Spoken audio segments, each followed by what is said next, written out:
On this case study, we're going to talk about a roofing problem, but it's got nothing to do with roofs.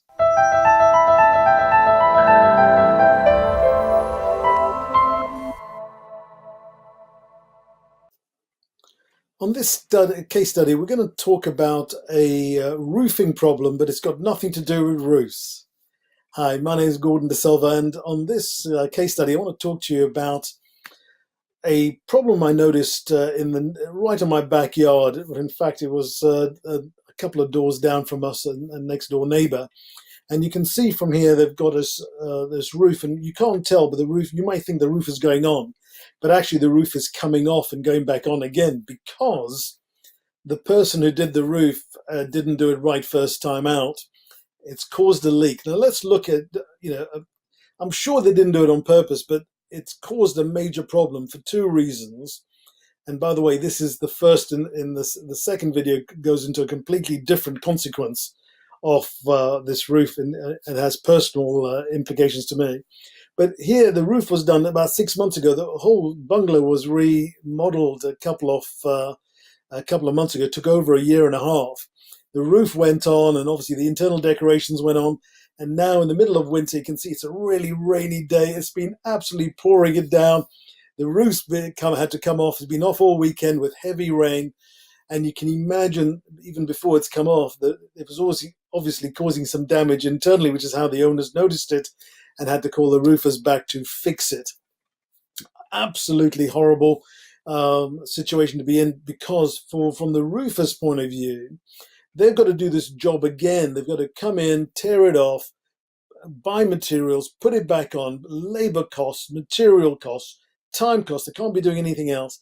And now they've lost the reputation because and the chance of referrals, because while the roof looked beautiful, and if you look at it, it just looked really good. Not my preferred style, of course, but nevertheless, it did look really good. What's happened since is now the person has got a leak in their room. It's affected their decorations. That's going to have to be redone. It's going to cause disruption. They've just had a year and a half putting this bungalow together. Now they've got his leak. The owner is not going to be best pleased with this outcome. And so what I would say to you is, do you have the systems in place to make sure significant work, and it doesn't have to be physical work like this, which is so obvious. It can be any work, right? And usually most of my clients are in the service industry. It's less visible, but you will become aware of things where it has to be redone because either there's been scope creep, or your instructions weren't very clear, or the briefing wasn't very clear, or the planning wasn't well done. There's a whole range of things in a service business that can go really wrong, and clearly they go wrong in a physical business as well, as we can see on this photograph. All I would say to you is, have a look at your systems, make sure that significant pieces of the work are done right first time, to avoid untold damage, not only to your bottom line, your cash flow, but also to your reputation and the chance of referrals in the future. Well, this is Gordon D'Silva signing off. Hopefully this gives you a bit of a wake-up call to look at your systems. What can be done to stop these type of leakages to the profits and cash flow in your business?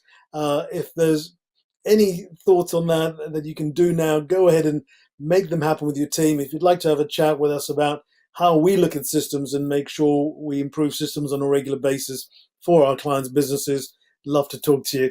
In the meantime, here's one roofing problem you don't want repeated in your business or your home. Take care, all the best. Talk to you on the next video. We're going to be looking at the unexpected consequence of this same problem to the neighbor, but this time it affected another builder coming to give us a quote. Take care. Goodbye.